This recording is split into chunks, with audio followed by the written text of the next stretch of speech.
The holographic projection flickered to life above the Mars Peace Station, casting a blue glow across the gathered dignitaries. Admiral Le Min Hung stood at rigid attention, his decorated uniform gleaming under the artificial lights. The culmination of 5 years of strategic planning was about to materialize in this historic moment. The Earth Alliance has completed the Deep Space Vision Initiative, he announced, his voice carrying across the assembly hall. Our network of stealth satellites and underground bases now forms an impenetrable defensive grid across Terran space. The audience, composed of representatives from all Earth nations and colonies, erupted in applause. Admiral Hung allowed himself a momentary smile. 5 years after the Mars Treaty, humanity had finally achieved technological parity with the looming Galactic Empire that had discovered their solar system only a decade ago. The Mars Peace Station orbited the red planet in silent majesty, a symbol of human cooperation and resilience. Through the panoramic windows, Earth was visible as a distant blue dot, home to 10 billion souls, who now looked to the stars with both hope and trepidation. The defensive grid will ensure our sovereignty, while we continue to develop peaceful relations with all galactic civilizations, Admiral Hung continued. This is not a weapon, but a shield. As he prepared to elaborate on the technical specifications, his neural implant buzzed with an urgent notification. The holographic display before him shifted, showing a breaking news ticker from the Empire News Network. Attention, Imperial vessels to enter restricted Terran space for routine inspection, despite Earth's recent territorial claims. Admiral Hung maintained his composure, but his heart rate quickened. The timing couldn't be coincidental. Before he could formulate a response, President Tran Lichi's secure channel opened directly to his neural implant. Admiral, the President's voice was calm but resolute. Prepare for the formal declaration of the Empire ban. They're testing our resolve. The ceremony continued outwardly, but beneath the diplomatic smiles and handshakes, a storm was brewing.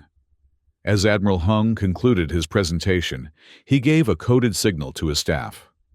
Within moments, Earth's military commanders were being summoned to an emergency meeting that would change the course of human history.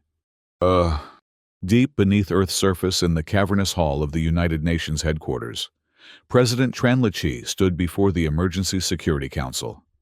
The underground complex had been constructed after the first Imperial ships appeared in the solar system, designed to withstand even orbital bombardment. Distinguished representatives, she began, her voice echoing in the vast chamber. The Empire has made its intentions clear. They do not respect our territorial boundaries and consider our solar system merely another outpost in their expansion. The chamber erupted into heated debate.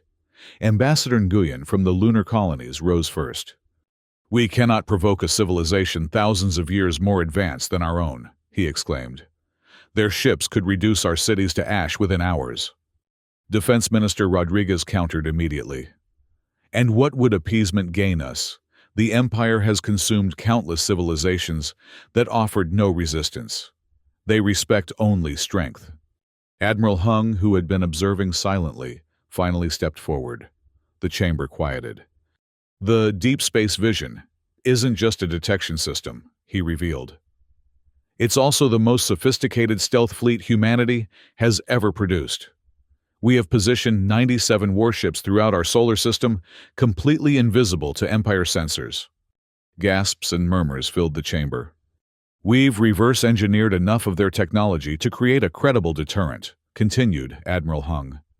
Not to defeat them, but to make any aggression too costly to consider. President Tran nodded. This is why we must ban the Empire from Terran space now, while our technological advantage remains unknown to them. Minister of Science and Technology Johansson activated a holographic display showing the solar system. We've established a clear boundary. The Terran space encompasses all areas within the orbit of Pluto.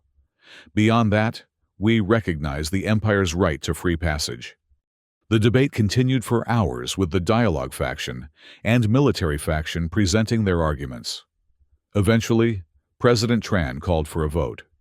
Those in favor of formally declaring Terran space off-limits to the Galactic Empire with the full diplomatic and military consequences that may entail. One by one, the representatives signaled their approval, some with visible reluctance. The decision was made. Earth would take its stand among the stars. As the meeting concluded, Admiral Hung received a priority message from his fleet command. Imperial Ambassador Vexarch demands an immediate audience. He claims to have an ultimatum from the High Command. President Tran exchanged a meaningful glance with Admiral Hung. Bring him to Mars Peace Station. Let's hear what the Empire has to say before we reveal our hand. The Stealth Fleet Parade was a sight few humans had ever witnessed. Visible only through specially calibrated sensors, the massive warships materialized briefly near Earth's moon, their sleek forms designed with both Empire-derived technology and uniquely human innovations. Admiral Hung stood on the bridge of the flagship Terra Invicta, watching as his fleet executed perfectly synchronized maneuvers. Each vessel represented thousands of hours of secret development and the finest engineering minds on Earth. Status report on the Blue Light Network, he commanded. Major Mai Fuang, head of cyber operations, responded promptly. All laser warning beacons are operational, Admiral. The network can activate with 10 seconds notice. The Blue Light Network was humanity's first line of defense, a grid of powerful laser emitters positioned throughout the solar system, capable of creating a visible boundary around Terran space. Not harmful by themselves, they served as both warning and targeting system for the more lethal defenses that remained hidden. And our counter-intrusion systems? Fully operational, Major Mai replied. Dr. Huang Untu's virus countermeasures can isolate and neutralize any Empire communication attempts to our systems. Admiral Hung nodded with satisfaction. Dr. Huang, the chief architect of the Blue Light Network, had also developed an unprecedented suite of defensive software specifically designed to counter Empire technology. The bridge communications officer interrupted. Admiral, the Imperial Ambassador's ship is approaching Mars Peace Station. End stealth drill. Return all ships to hidden positions, ordered Admiral Hung. It's time to hear the Empire's ultimatum. Ambassador Vexarch's tall, spindly form towered over the human delegation as he entered the conference room on Mars Peace Station. His silver skin reflected the lighting in unusual patterns, and his 4 eyes blinked in sequence, an expression of contempt in Imperial body language. President Tran, Admiral Hung, he acknowledged without the customary bow. I bring word from the Imperial High Command. President Tran gestured toward the negotiation table. We're listening, Ambassador. Vexarch remained standing. The High Command has received reports of your territorial claim over this star system. Such claims are... He paused, searching for the word amusing but ultimately irrelevant. He activated a holographic display showing Imperial warships' massive constructs that dwarfed Earth's largest vessels. The Empire has catalogued this system as Sector 879C. According to Imperial law, your civilization is granted autonomy over your homeworld and immediate orbital space, but the remainder of the system falls under Imperial jurisdiction. Admiral Hung kept his expression neutral, though his hands tightened into fists beneath the table. Vexarch continued. Furthermore, an Imperial scout vessel will enter your system tomorrow to conduct a standard resource survey. This is merely a courtesy notification, not a request for permission. President Tran leaned forward. Ambassador, we have formally established the boundaries of Terran space. Any unauthorized entry will be considered a violation of our sovereignty. Vexarch's upper eyes narrowed. Your sovereignty extends as far as your ability to enforce it human. The Empire respects the natural order. The strong establish the rules, and the weak abide by them. He stepped closer to the table. Let me be perfectly clear. The Empire will break your rules whenever it serves our interests. Your choice is simply whether to accept this reality gracefully or foolishly resist. Admiral Hung could remain silent no longer. And if we choose to enforce our boundaries, all 4 of Vexarch's eyes focused on the Admiral. Then, you will learn why 10,000 civilizations bow to the Empire, while those who resisted are remembered only in our archaeological records. With that final threat, the ambassador turned to leave. At the doorway, he paused. The scout vessel will arrive at your system's edge in 20 Earth hours. I suggest you use that time wisely to reconsider your position. After Vexarch departed, President Tran turned to Admiral Hung. It seems diplomacy has failed. Activate the Blue Light Network. It's time to show the Empire that humanity will not be intimidated. Throughout the solar system, thousands of satellites simultaneously powered up their laser emitters. Beams of intense blue light shot forth, connecting in a vast three-dimensional grid that marked the boundary of Terran space. From Earth, it appeared as if new constellations had suddenly formed geometric patterns of brilliant azure cutting across the night sky. On the bridge of Terra Invicta, Admiral Hung watched the activation with a mixture of pride and apprehension. Status of the stealth fleet. All vessels in position, Admiral, reported Commander Santos. Cloaking systems functioning at optimal levels. Dr. Huang Antu, who had been invited to observe the historic moment, pointed to a holographic display. The laser grid is more than a warning, Admiral. Each intersection point contains sensors that can detect the slightest disturbance in space-time fabric, the kind created by Empire drives. How quickly can we respond to a boundary violation? Asked Admiral Hung. Within 3.8 seconds, Major Mai Fuang answered. My cyber warfare team is on highest alert. The moment an Imperial vessel crosses the line, we can deploy the targeted virus packages. These viruses, specifically designed to infiltrate Empire systems, could temporarily disable their vessels without causing permanent damage, a critical distinction between an act of war and a defensive measure. The communications officer's voice cut through the tension. Admiral, we're receiving a transmission from Ambassador Vexarch. The ambassador's image appeared on the main screen, his four eyes widening at the sight of the blue laser grid visible behind Admiral Hung. What is the meaning of this display? Demanded Vexarch. The Empire will not be deterred by light shows. Admiral Hung maintained a professional tone. This is not a deterrent, Ambassador. It is a boundary marker. The Blue Light Network clearly defines the limits of Terran space. Any vessel crossing this boundary without explicit permission will face consequences. Vexarch's silver skin flushed with a purple undertone, a sign of anger. The scout vessel has its orders. Your light beams will not stop it. Then, perhaps this will, Admiral Hung replied calmly. He nodded to Major Mai, who activated a secondary display. The hologram showed detailed schematics of the approaching Imperial scout vessel, including its command codes, navigation systems, and communication protocols. Vexarch's expression shifted from anger to shock. How did you... We've been studying Empire technology more thoroughly than you realized, Admiral Hung explained. We can remotely disable any Imperial vessel that violates our space, not as an act of aggression, but as a simple enforcement of our sovereign boundaries. The High Command will view this as an act of war, Vexarch hissed.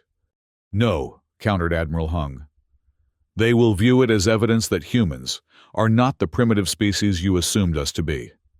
We seek peaceful relations with the Empire, but only on terms of mutual respect. The transmission ended abruptly as Vexarch cut the connection. Admiral Hung turned to his officers. The Imperial Scout will arrive in 15 hours. I believe they will test our resolve. Prepare for direct confrontation. Ah! The Imperial Scout vessel emerged from hyperspace exactly at the edge of the Blue Light Network. Shaped like a metallic arrowhead, it gleamed in the distant sunlight as it approached the laser boundary. Despite Ambassador Vexarch's threats, it slowed as it neared the glowing blue lines. On Terra Invicta's bridge, Admiral Hung and his command staff monitored the situation. The atmosphere was tense. Everyone understood that humanity's future might hinge on the next few minutes. They're scanning the boundary, reported the sensor officer. Analyzing the laser grid composition. Admiral Hung nodded. As expected, they're looking for weaknesses. After several minutes of cautious maneuvering, the Imperial vessel resumed its approach. Its engines flared brighter as it accelerated directly toward the boundary. "They're going to cross," Major Mai announced. "Cyber warfare systems ready." "Wait," commanded Admiral Hung. "Let them make the first move." The Imperial Scout penetrated the blue barrier, its sleek hull cutting through the laser beams. Immediately, alarms sounded throughout Terra Invicta. "Boundary violation confirmed," reported Commander Santos. "They've entered Terran space." Admiral Hung's expression remained impassive. "Any weapons activation?" Scanning." "Yes," the tactical officer responded. "They're powering up what appears to be a demonstration weapon. Not enough to cause significant damage, but sufficient to make a point." "Then it's time to make our own point," Admiral Hung declared. "Initiate Operation Phantom Fleet." Throughout the solar system, 97 warships simultaneously deactivated their cloaking systems. The Imperial Scout vessel suddenly found itself surrounded on all sides by Earth vessels that had materialized seemingly from nowhere. On the Imperial Scout's bridge, panic ensued. Their sensors, which had detected nothing moments before, now registered massive human warships at point-blank range. Every escape vector was blocked. Admiral Hung opened a channel to the Imperial vessel. "Attention, Imperial Scout. You have violated sovereign Terran space. Power down your weapons and prepare to be escorted to Mars Peace Station." The Imperial commander's response was defiant. "We recognize no such boundary. The Empire goes where it pleases." "Not anymore," replied Admiral Hung. He gave a signal to Major Mai, who activated the cyber warfare package. Within seconds, the Imperial Scout systems began failing. First communications, then weapons, then propulsion. The once proud vessel drifted helplessly in space, surrounded by human warships. "What have you done?" demanded the Imperial commander. "We've temporarily disabled your systems," explained Admiral Hung. "They will be restored once you agree to diplomatic talks. Be assured, we could have done far worse." There was a long pause before the Imperial commander responded. "We accept your terms." Admiral Hung turned to his communications officer. "Contact Ambassador Vexarch. Tell him his presence is required at Mars Peace Station to negotiate the terms of the Terran Space Treaty." Mars Peace Station's diplomatic hall had been reconfigured for the historic negotiation. On one side sat the Earth delegation led by President Terran and Admiral Hung. On the other, Ambassador Vexarch and the commander of the disabled scout vessel represented the Empire. The difference in demeanor between the two Imperial representatives was striking. Where Vexarch had once been imperious and condescending, he now sat rigidly, his four eyes constantly in motion, a sign of anxiety in his species. The scout commander, meanwhile, displayed the slouched posture of defeat. President Terran opened the proceedings. "Ambassador, we are prepared to release your vessel and restore its systems, provided we can reach an agreement regarding Terran space." Vexarch's voice had lost its previous arrogance. "The High Command demands an explanation for your hostile action against an Imperial vessel." Admiral Hung leaned forward. "There was no hostile action. We simply enforced our boundary after providing clear warning. Had your vessel respected our sovereignty, no intervention would have been necessary." The scout commander spoke up unexpectedly. "Their technology, it bypassed all our defenses. They controlled our ship as if they held the Imperial command codes." Vexarch shot the commander a warning glance, but the damage was done. The revelation that humans could neutralize Imperial technology so easily would fundamentally change the power dynamic. "What exactly do you want?" Vexarch asked, addressing President Terran. "Recognition of Terran space as sovereign territory extending to the orbit of Pluto," she replied. "No Imperial vessels may enter without explicit permission from the Earth Alliance." Vexarch's upper eyes narrowed. "And if the Empire refuses?" Major Mai, who had been monitoring her neural display, chose this moment to intervene.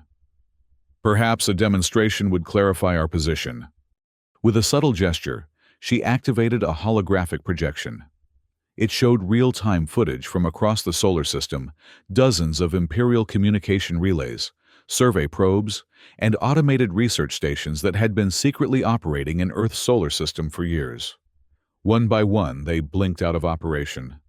"We've been aware of your surveillance network since its installation," explained Major Mai. "Until now, we allowed it to operate. Consider this a sample of our capabilities." Ambassador Vexarch's silver skin paled to an ashen gray. "The High Command will view this as an act of war." Dr. Huang Antu, who had been observing, silently spoke for the first time. "No, they will view it as evidence that the cost of conflict with Earth exceeds any potential benefit. We've studied your empire's expansion patterns extensively. You only conquer when the resource expenditure is justifiable." He activated another display showing mathematical projections. "These calculations demonstrate that enforcing imperial rule over our system would require resources equivalent to controlling 30 standard systems. We've made ourselves too expensive to subjugate." The negotiation continued for hours, with Vexarch attempting various diplomatic maneuvers to salvage the Empire's position. But with each passing hour, more reports arrived of disabled Imperial technology throughout the solar system. Finally, Vexarch conceded. "The Empire will recognize Terran space as defined by your boundary markers. With the following condition, Earth must establish formal diplomatic relations with the Empire and permit limited trade under regulated circumstances." President Tran nodded. "Acceptable, provided all trade occurs at designated stations outside Terran space, with Earth vessels transporting goods across the boundary." The agreement, soon to be known as the Terran Accord, was drafted and signed by both parties. As a final symbolic gesture, Admiral Hung ordered the release of the Imperial scout vessel. "You may depart freely," he told the commander. "Please convey to your superiors that Earth desires peaceful relations with the Empire, but will defend its sovereignty without hesitation." The celebrations began as news of the treaty spread throughout Earth and its colonies. Holographic fireworks illuminated the skies over every major city.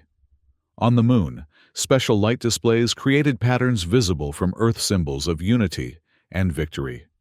In orbit above Mars, Admiral Hung watched the distant celebrations from a viewport on Terra Invicta. President Tran joined him, her official duties temporarily concluded. "Do you think they'll honor the agreement?" she asked. Admiral Hung considered the question carefully. "Not willingly. The Empire built its power on unchallenged dominance. They'll test our boundaries again. But we'll be ready," President Tran stated with confidence. "Yes," agreed Admiral Hung. "Major Mai's Cyber Warfare Division is already developing countermeasures against likely Empire adaptations, and Dr. Huang's team has accelerated production of the next-generation stealth systems." They watched in companionable silence as Mars rotated slowly beneath them, its terraforming projects visible as green patches spreading across the red surface. "The deep space vision wasn't just about technology, was it?" President Tran observed. "It was about changing how humanity sees itself in the universe." Admiral Hung nodded. "For too long we viewed ourselves as potential victims awaiting the judgment of more advanced civilizations. Now we understand that our greatest strength isn't in weapons or shields, but in unity and innovation." The communications officer interrupted politely.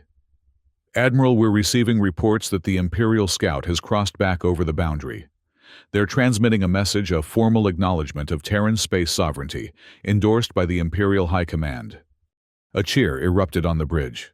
Admiral Hung allowed his crew this moment of celebration before restoring order. "The real work begins now," he reminded them. "Today, we've earned the Empire's respect, but tomorrow, we must earn their cooperation. Maintaining peace requires as much vigilance as preparing for war." As the blue laser grid continued to shine around the solar system, humanity looked to the stars with new confidence. They had claimed their place in the galaxy not through conquest, but through determination and ingenuity. In his private quarters, later that evening, Admiral Hung recorded a personal log entry. "The Empire will return to test our resolve, perhaps with new technologies designed to counter our advantages. But they will find that humans are not easily categorized or contained. Our strength lies in our diversity, our adaptability, and our relentless pursuit of knowledge.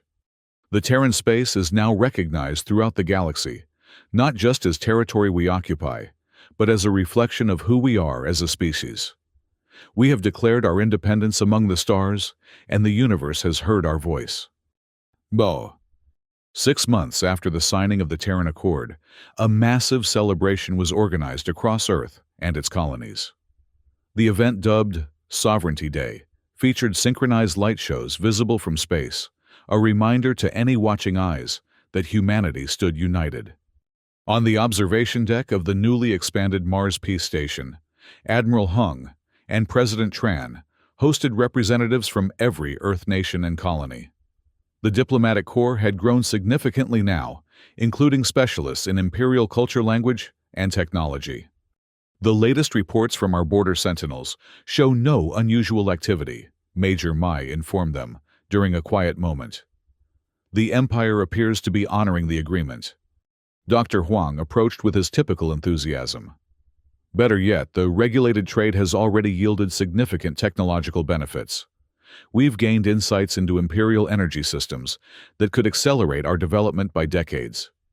President Tran raised her glass in a toast to humanity's first successful diplomatic stance as a united species. The gathering applauded, but Admiral Hung remained thoughtful. When the celebrations had subsided and most guests had departed, he shared his concerns with his inner circle. "We've won a significant victory," he acknowledged, "but the Empire spans thousands of systems. They think in centuries, not months. This is merely the opening move in a very long game." Major Mai nodded in agreement. "Our intelligence suggests they're already developing countermeasures to our cyber warfare capabilities. And we're developing countermeasures to their countermeasures," added Dr. Huang. "It's the natural progression of technological competition." Admiral Hung turned to look at the blue light network still shining brilliantly around the solar system. "The true test will be cultural, not technological. Can we maintain our unity and purpose over generations? The Empire endures because each generation is indoctrinated into the same imperial mindset." President Tran considered this. "Then perhaps our greatest defense isn't in our technology, but in our educational systems and cultural institutions. We must ensure future generations understand why Terran space matters." As the conversation continued, a young lieutenant approached with a data tablet. "Admiral, we've detected unusual activity at the boundary. An unregistered vessel is approaching, not Imperial design."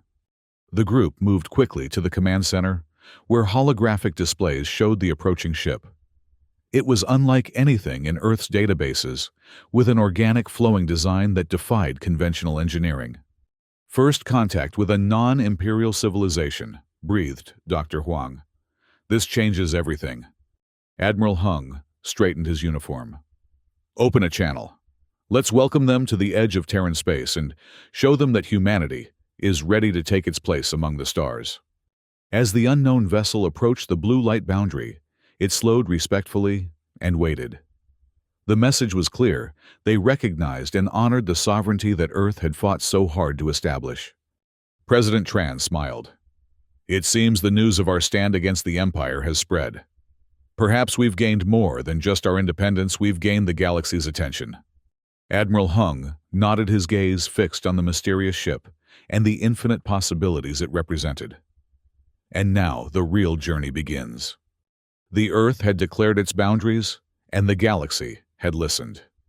Whatever challenges lay ahead, humanity would face them, not as a primitive species awaiting judgment, but as equals standing proudly among the stars.